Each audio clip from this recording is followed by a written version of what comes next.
सभी भाइयों और बहनों, नौजवानों को नमस्कार।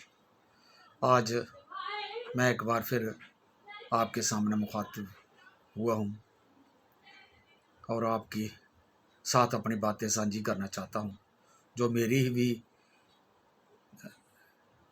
ज़िंदगी से वाबस्ता है और आने वाली पीढ़ी से भी वाबस्ता है। आज 11 दिसंबर 2023 है। ये दिन बड़े दिनों से हम सोच रहे थे कि ये दिन आए। वो दिन क्या था कि हमारी जो 5 अगस्त 2019 को हमारा अस्तित्व खतरे में डाला गया था। हमारे अस्तित्व की ऊपर चोट थी। हमारे आने वाले पीढ़ियों के किस्मत पर जो हल्ला बोला गया था, उसके बारे में एक हमारे ही साथियों की तरफ से सुप्रीम कोर्ट में अपील की गई थी कि हमारी बात सुनी जाए, क्योंकि जम्मू कश्मीर का हर शहरी और ख़ासकर हम जो भी पॉलिटिक्स में शांति और अंतर्निर्भरता को जो चाहते हैं, जब समझते हैं कि दुनिया एक ऐसी स्थिति में आ पहुंची है जहां हमें सबको मिलकर चलना है। हमारे प्राइम मिनिस्टर, मैं हर बार जब भी बात करता हूं तो ये अपनी समझ तो मेरी पिछले 30 सालों से 35 साल से है कि मैं एक इंटरनेशनलिस्ट डेमोक्रेट हूं और ये समझता हूं कि दुनिया में आज डेमोक्रेसी के बगैर कोई उसका अल्टरनेटिव नहीं है। बेशक दुनिया में अभी भी जंगें हो रही हैं, कन्फ्रंटेशन की पॉलिटिक्स भी चल रही है, टकराव और नफ़रत की राजनीति भी हो रही है और सेसेशनिस्ट मूवमेंटें भी दुनिया में हो रही हैं और सरकारें भी ऐसी हैं जो नफ़रत भी फैला रही हैं और अपना राज भी कर रही हैं। लेकिन असल में जो सच बात है वो यही है, जो कई बार हमारे प्राइम मिनिस्टर के मुंह से भी निकलती है, one earth, one family, one future. लेकिन अर्थ पर वन फैमिली में भिन्नता भी है, क्योंकि कुदरत की एक ऐसी दी हुई नाचीज़ें हैं हमारे पास। मैं कम सोचूं या ज़्यादा सोचूं, नाचीज़ होते हुए भी ये सच्चाई समझ लगती है कि दुनिया में डाइवर्सिटी कुदरत की सच्चाई है और जब कुदरत में डाइवर्सिटी है, डाइवर्स फिनोमेनाज हैं, घटनाक्रम हैं, तो लाजमी है उसमें बनी हुई दुनिया, जो इंसानी दुनिया है, उसमें भी भिन्नता है। उसकी आवाज़ की भिन्नता है, उसकी बोली की भिन्नता है, उसकी शक्ल की भिन्नता है, उसके कल्चर की भिन्नता है, उसके बोलने और चालने और खेलने और रीति रिवाजों की भिन्नता है। लेकिन वो हर भिन्नता हर आदमी को, हर इकाई को प्यारी है। चाहे गुजराती कोई है तो वो हर स्पीच में ये कहता है कि मैं गुजराती हूँ, मैं आपके पास गुजराती बनकर आया हूँ, मुझे गुजराती समझो और मुझे गुजरात के वोट दे दो, मेरी सपोर्ट करो, मेरी बातें मानो। पंजाबी है तो वो पंजाबी कहता है, बंगाली है तो बंगाली कहता है। इसी तरह जम्मू कश्मीर भी एक पहचान है कि जहाँ पर अलग अलग पहचानें होते हुए भी एक पहचान है कि वो जम्मू कश्मीर के रहने वाले थे। जिसमें समाया हुआ है पूरा हिंदुस्तान। जहाँ पर डोगरी भी है, जहाँ पर कश्मीरी भी है, लद्दाखी भी है, करगिली भी है, पहाड़ी भी है, गोजरी बकरवाली भी है और जहाँ पर शराजी और भद्रवाही भी है। और सबको मिलाकर एक जम्मू कश्मीर की आइडेंटिटी बनती है। और जम्मू कश्मीर की एक हिस्ट्री है कि ये बहुत बड़ी रियासत रही है और खूबसूरत रियासत रही है, खूबसूरत इसका इतिहास रहा है। लेकिन इस पर हमले भी हुए और कई बार इसको झटके लगे। लेकिन सबसे बड़ा झटका हमें जो लगा हमारी पहचान का, वो 5 अगस्त 2019 को लगा। 5 अगस्त 2019 को एक ऐसा झटका लगा, जो ऐसा विश्वास टूटा, ऐसी हमारे साथ खेल खेला गया कि हमारी जो 370 दफ़ा थी, जिसके तहत इंडियन यूनियन में फेडरलिज्म का एक झलक झलकती थी, एक झलकती थी झलक कि हिंदुस्तान एक फेडरल यूनियन है जिसमें हर आदमी को, हर इकाई को, हर भिन्नता को रहने का हक है और उसे फले फूलने का, तरक्की करने का चांस है।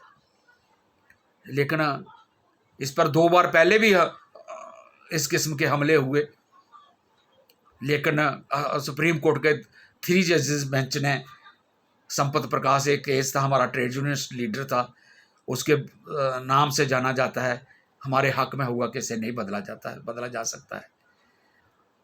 और उसमें ये एक विश्वास था कि जब तक जम्मू कश्मीर के लोग नहीं चाहेंगे, जम्मू कश्मीर की असम्बली नहीं चाहेगी, जम्मू कश्मीर के जहाँ के नुमाइंदे नहीं चाहेंगे, तो कोई चीज़ भी जहाँ से बदली नहीं जा सकती। इसी आशा में, इसी उम्मीद के तहत हमने फिर कोर्ट का दरवाज़ा खटकाया, क्योंकि जहाँ जो डेमोक्रेट लोग थे, पीसफुल मूवमेंट के लोग थे, उन्होंने सब ने कहा कि चलो जे हम पर एक हल्ला हो गया, हम इसको सुप्रीम कोर्ट में ले जाएंगे। और सुप्रीम कोर्ट में जाकर हमने केस लिए 4 साल लड़ा। पिछले अगस्त में इसकी सुनवाई शुरू हुई और सुनवाई के बाद सितंबर में वो ख़त्म हुई। अच्छे से ऐसे वकीलों ने अपने आर्गूमेंट किया और आज तय हुआ कि 10 या 11 दिसंबर को हमारा इसका नतीजा वो आएगा, फैसला आएगा। सुबह हम टेलीविज़न खोलकर बैठ गए कि क्योंकि वो उसकी सुनवाई भी लीव हुई थी, रिले हुई थी और आज फैसला भी। लेकिन हमें एक झटका सा लगा। हम फैसले के ख़िलाफ़ नहीं, जजों के ख़िलाफ़ नहीं, लेकिन जो हमारी साथ हुआ उसको डिस्कस करना तो हमारा हक है। क्योंकि हम ये समझते थे कि जो 3 जजों ने दिया और जो आर्गूमेंट उस वक्त के थे, वो शायद आर्गूमेंट आज भी देखे जाएं कि इसे बगैर जनता के पूछे कोई फैसला ऐसा ना हो जिससे दी हुई मुराद हमें वहाँ से छीनी जाए। लेकिन हमारे से ये सब कुछ आज फैसले के तहत हमें ये समझ लगी जो हमें सोचने पर मजबूर कर रही है। हम फैसले को नहीं कहते कुछ भी, फैसले के बारे में फिर सुप्रीम कोर्ट में जाया जा सकता है, इससे बड़ा बेंच भी शायद डिस्कस करे इसको। अगर ये तो फैसला करेंगे सब लोग मिलकर, सभी पॉलिटिकल पार्टीज, सभी एक्टिविस्ट, सभी ह्यूमन राइटिस्ट, सभी जहाँ के सिटीजन बैठकर जो भी सोचने वाले लोग होंगे, जो अगली पीढ़ी जो आना है, जिसने इस दुनिया में अभी रहना है, जहाँ अपना फला फूलना है, वो सोचेंगे, सुप्रीम कोर्ट में जाना भी सोचेंगे। लेकिन इसका तजिया करना भी तो हमारा सोच तो हक है। और जो एक शब्द मैंने जो उसमें से मैंने पकड़ा, जो कि प्रेसिडेंट के पास असीम पावर है, इससे क्या मतलब कि कॉन्स्टिट्यूशन में ये भी लिखा गया है कि वी द पीपल, हम कॉन्स्टिट्यूट कर रहे हैं इस कॉन्स्टिट्यूशन को, वी द पीपल, हम यूनियन ऑफ इंडिया बना रहे हैं, वी द पीपल, हम सेकुलर डेमोक्रेटिक और रिपब्लिक बना रहे हैं। इसका मतलब politics above than the laws of land उस कॉन्स्टिट्यूशन से ही निकलता है, क्योंकि politics above than the laws of land, public representative जो है वो सबसे ऊपर है। तो अगर पब्लिक रिप्रेजेंटेटिव सबसे ऊपर है, तो फिर एक प्रेसिडेंट को अगर पावर मिल गई तो कहीं हम प्रेसिडेंट रूल की तरफ तो नहीं बढ़ना चाह रहे। ये एक इशारा बनता है और इस इशारे को हमने समझना चाहिए कि अगर प्रेसिडेंट ही सब कुछ है, किसी असेंबली को पूछने की जरूरत नहीं, किसी पार्लियामेंट को पूछने की जरूरत नहीं, या किसी और को पूछने की जरूरत नहीं, पब्लिक अदारे को, तो मेरे ख्याल में ये एक फिर जरूरत क्या है असम्बली बनाने की हमारी? फिर ठीक है, पार्लियामेंट ने गवर्नर, होम मिनिस्ट्री ने एक गवर्नर भेजा हुआ है और गवर्नर साहब जहां पर जो करना चाह रहे हैं वो कर रहे हैं, और प्रेसिडेंट साहब हमारे देख रहे हैं। जो भी प्रेसिडेंट उस कुर्सी पर बैठेगा वो देखता भी रहेगा। हमें तो यहाँ असम्बली बनाने की जरूरत ही नहीं बनती। लेकिन दूसरी तरफ ये भी रिकमेंड हुआ है कि असम्बली बननी चाहिए। इसलिए एक तो ये इससे बात निकलती है। दूसरी बात मैं ये कहना चाह रहा हूँ कि इसे घबराने की ज़रूरत भी नहीं है। हमें जम्मू कश्मीर के साइल ऑफ सिटीजनों हैं, मैं उनसे रिक्वेस्ट करना चाहूँगा, हाथ जोड़कर विनती करना चाहूँगा कि घबराने की ज़रूरत भी नहीं है। हम पर ये आज पहली बार ऐसा नहीं हुआ है। हम पर तो 53 से ही शुरू हो गया था। हम पर 57 में हमारे आइन को उस वक़्त भी हमसे बहुत सी चीज़ें छीनी जा चुकी थी। 64 से आते आते और 66 में आते आते हमारा प्राइम मिनिस्टर भी चला गया, हमारा सदर रियासत भी चला गया। इस तरह हमसे लगातार कुछ ना कुछ 47 से लेकर हमने जब से हिंदुस्तान के साथ हलाक किया, हमारे महाराजा हरि सिंह ने उनके साथ शर्त कुछ कंडीशंस रखकर, और उस वक़्त की पार्लियामेंट ने, उस वक़्त के प्रेसिडेंट ने, उस वक़्त के प्राइम मिनिस्टर ने, वो भी पीपल रिप्रेजेंटेटिव थे, वो भी पब्लिक से चुने हुए नुमाइंदे थे। उन्होंने समय समय पर जो हमें उस वक़्त मिलता था वो हमें दिया। फेडरल यूनियन के तहत उन्होंने अपनी जेब से कुछ नहीं दिया, उन्होंने भी इंडियन कॉन्स्टिट्यूशन के दायरे में ही रहकर कुछ ना कुछ हमें दिया, और इंडियन कॉन्स्टिट्यूशन के दायरे में ही सब कुछ हमें हासिल हुआ। और वो इंडियन कॉन्स्टिट्यूशन में ही से के दायरे के तहत हमारे से छीना भी किया। लगातार आस्ता आस्ता छीनते रहे। 63 का हुआ, 53 का हुआ, 57 का हुआ, 64 का हुआ, 66 का हुआ, और उसके साथ फिर आखिर 72 में 75 में हुआ शेख अब्दुल्ला और इंदिरा गांधी के दरमियान एग्रीमेंट। उस एग्रीमेंटों में क्या होता रहा था, वो क्यों करते थे? ये जनता के पास क्लैरिटी चाहिए, गवर्नमेंट ऑफ इंडिया ने भी देनी चाहिए, तमाम पॉलिटिकल पार्टीज के रिप्रेजेंटेटिवों ने देना चाहिए कि हमने पहले धोखा किया या आज धोखा हुआ, हमने पहले सब कुछ अच्छा किया था या आज अच्छा नहीं हुआ। ये हमें अब जनता को भी समझना चाहिए और जनता को समझाना भी चाहिए। हमारे पॉलिटिकल रिप्रेजेंटेटिव हैं जो जिन जिन पार्टियों के भी हैं, उनको भी खुद समझना चाहिए और हमें भी समझाना चाहिए कि हाँ, आपके साथ जो अच्छा हुआ तो क्यों हुआ, बुरा हुआ तो क्यों हुआ, या आप इसके हकदार थे, हमने पहले ज़्यादा दे दिया था और असल में हकदार ये थे, या हमने ही खुद आपको नहीं देना चाहा तो हमने ना दिया। ये हमारे पास एक सवाल पैदा हो गया।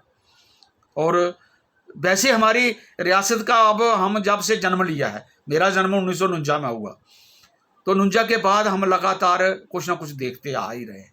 57 भी देखा हमने, 65 भी देखा, लड़ाई भी हुई, उसके बाद ताशकंद में बातचीत हुई हमारे प्राइम मिनिस्टर की, फिर हमने 71 देखा, फिर हमारे प्राइम मिनिस्टर की बातचीत हुई शिमला में।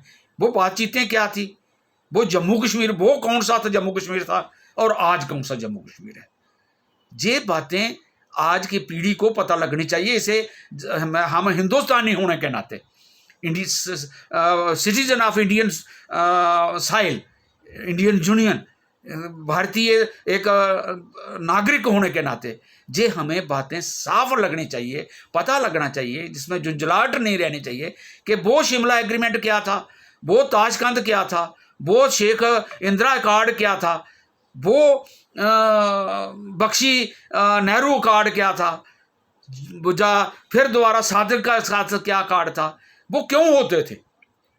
वो बातें लोगों से, जहाँ के रिप्रेजेंटेटिव से क्यों होती थी? अगर पब्लिक रिप्रेजेंटेटिव की कीमत ही कोई नहीं है, उनका जहाँ पर कोई जिम्मेवारी ही कोई नहीं है, वो उसके पास कोई हकूक ही नहीं है, तो पहले भी प्रेसिडेंट होते थे, प्रेसिडेंट जो चाहते वो कर लेते। फिर हमारे चीफ मिनिस्टरों के साथ या प्राइम मिनिस्टर उस वक्त के नाम पर होता था, उसके साथ एग्रीमेंट होता था, फिर कोई चीज़ें एंटर होती थी, फिर पूछताछ होती थी, बहस होती थी, जनता के अंदर बात चलती थी, लोग बोलते थे, कुछ हक में बोलते थे, कुछ खिलाफ बोलते थे, तो एक प्रोसेस समझा जाता था। लेकिन आज 5 अगस्त के बाद 2019 के बाद 5 अगस्त 2019 के बाद बातचीत ही कोई नहीं है। जब कोई कुछ हिंदुस्तान ने कुछ कदम उठाना होता तो लीडरों को या तो कमरे में बंद कर देते हैं, जा ज़्यादा सिक्योरिटी फोर्सेस लगा देते हैं, जा ज़्यादा निगरानी की जाती है, ज़्यादा से ज़्यादा निगरानी कि हाँ मुझे बात करने जा रहे हैं, इस पर ध्यान रखो।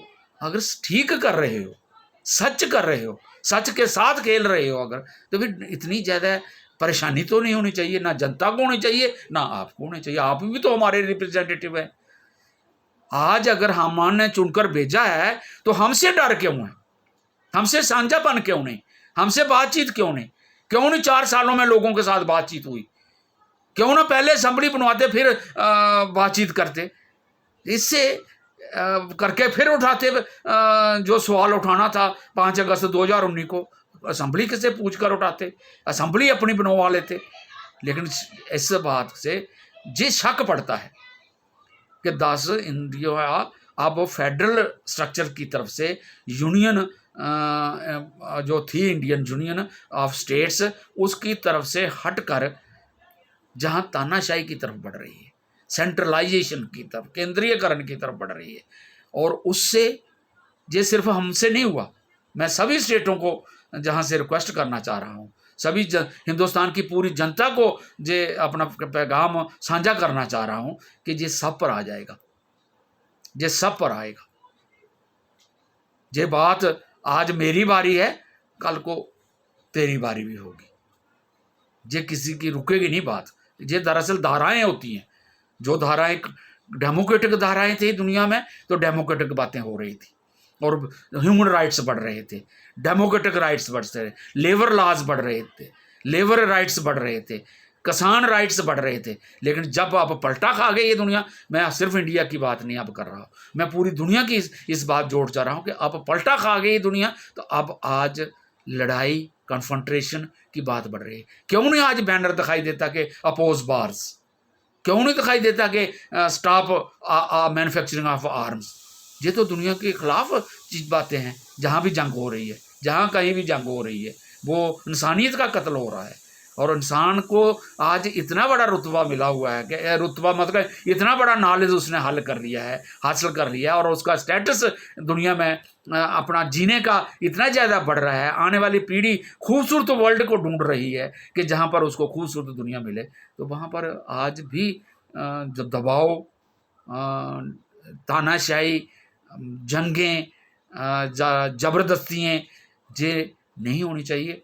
और मैं आज जम्मू कश्मीर की जनता को, जम्मू कश्मीर के नागरिकों को अपील करना चाहता हूँ, जो भी डेमोक्रेटिक लोग साथी हैं, जो भी पीसफुल रहना चाहते हैं, पीसफुली अपने मसले हल करना चाहते हैं, उनको सबको एक मंच पर आना चाहिए, इकट्ठे होना चाहिए और अपने हकूक़ आइन में जो है, इंडियन कॉन्स्टिट्यूशन में बहुत सारे हकूक़ हैं हमारे, वो आइन हमें हासिल करने के लिए डेमोक्रेटिकली ही अपना अप्लाई करना चाहिए हर मेथड। और सुप्रीम कोर्ट में या किसी भी कोर्ट में कोई भी फैसला होता है, हम उसे बजाय उसे उसके खिलाफ जाने के बजाय हम देखें कि इसके हम पर असर क्या होते हैं।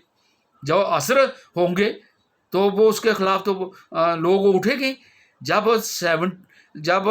आज से पहले 70s में या 80s में जो फैसले हुए कि 370 नहीं तोड़ी जा सकती, जब पहले सरकारों ने ये कहा कि लोगों को पूछे बगैर इसका हल नहीं किया जा सकता, तो सुप्रीम कोर्ट ने अगर फैसला दे दिया, तो क्या सुप्रीम कोर्ट के फैसले के खिलाफ किसी ने मैनिफेस्टो नहीं निकाला कि हम तोड़ेंगे? जिस सुप्रीम कोर्ट ने अगर 3 जजों ने दिया हुआ था, तो वो फैसला था कि ये नहीं टेम्परेरी नहीं है, या टेम्परेरी है या टेम्परेरी नहीं है, या इसको तोड़ा नहीं जा सकता, या हटाया नहीं जा सकता 35A को या 370 को। तो वो भी एक सुप्रीम कोर्ट का फैसला था। लेकिन उस सुप्रीम कोर्ट के फैसले के बगैर खिलाफ भी मैनिफेस्टो था किसी पार्टी का कि हम तो इसको ख़त्म करेंगे, हमें जीतने दो, और आज कर दिया। तो ये क्या सुप्रीम कोर्ट के खिलाफ था? जिन्होंने जो मैनिफेस्टो में लिखा और जिन्होंने कहा था सुप्रीम कोर्ट ने और आइन ने कि ये जम्मू कश्मीर में लागू रहेगा, इसे नहीं हटाया जा सकता, ये लोगों की असेंबली के बगैर पूछे नहीं हटाया जा सकता, तो जिन्होंने अपने मैनिफेस्टो में लगाया था उन्होंने असेंबली के बगैर भी हटा दिया। तो क्या ये सुप्रीम कोर्ट के खिलाफ फैसला गया था या उनका हक था? जब politics above than the laws of land, राजनीति जो चाहे वो करती है, जो लोगों के हक की बात होती है। उन्होंने जे समझा, उन्होंने अपने मैनिफेस्टो में जारी रखा। उन्होंने नहीं देखा कि सुप्रीम कोर्ट ने इस पर रुकावट लगा दी है, उन्होंने जारी रखा। और जब ताकत मिली, उन्होंने 5 अगस्त 2019 को हटा लिया। इसलिए हमें भी सुप्रीम कोर्ट को ये वाद्य नहीं है कि जो हम हमारे खिलाफ जो हो गया, हम इसके बारे में सोच नहीं सकते।